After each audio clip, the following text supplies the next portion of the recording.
Hey there, beautiful people. February 13th. Which of my pleasures are really punishments? First, the joke. So I'm talking, my son comes up to me the other day and he says, Dad, why haven't you been talking to Mom all week? I said, Son, I don't like to interrupt her. Don't tell her I said that. Alright. Which of my pleasures are really punishments? Anything I use to distract myself, to distract from what I'm truly feeling or needing as a punishment. I've used alcohol, women, junk food, anger, judgment, self seeking behaviors, gossiping, all in the moment, are pleasures that create shame and guilt and a lack of self acceptance. And then kind of went off a little bit on this one. Having fitness goals and body composition goals always have expectations and standards that come with it.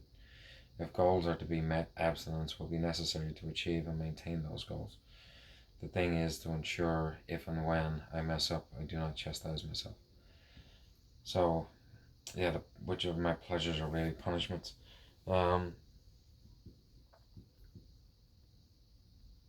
yeah, it's when I find those distractions, I give myself distractions to take away from, um, like they take away from the things that I value.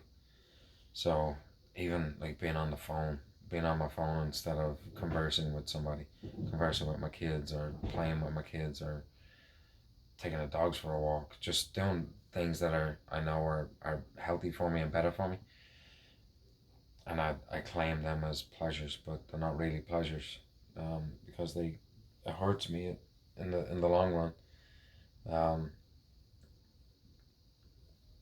but yeah, the part there when I mess up, I chastise myself. That's something that I've been working on for a long time because I have this perfectionist complex that, um, I feel like if something's not done to my standards for myself, um, then I tend to beat myself up about it a little bit because I expect myself to be perfect, which is unrealistic, and it's a standard that really can't be met. All I have to do, all I should be doing, or not should, but the level I should be shooting for is, or can shoot for. I'm trying to also cut out the word should out of my life because it gives the impression of lack of self acceptance and self worth. But the goal is to give myself some grace to not, when I don't do things as well as I know or believe I could, then just to be able to say, you know what, that was my 10. That was my 10 for today. That was my 10 out of 10. It was the best I could give in this moment at that time.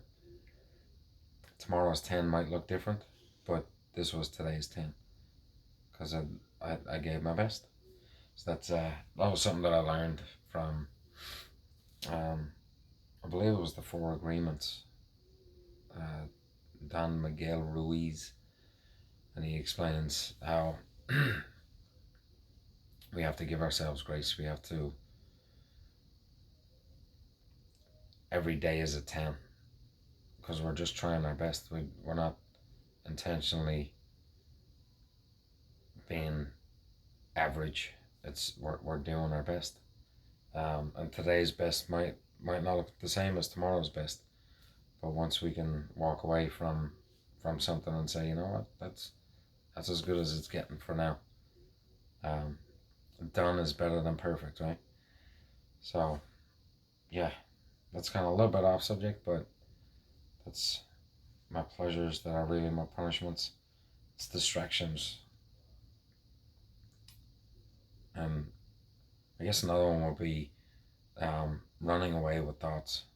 A thought pops into my head and then running with it, and taking that to the nth degree. Those are sometimes pleasures as well that distract me from the moment. But essentially, that's what it comes down to. Anything that takes me out of the moment, out of the present moment, uh, is a pleasure that is really a punishment. So there it is, February 13th. We'll see us tomorrow, Valentine's Day.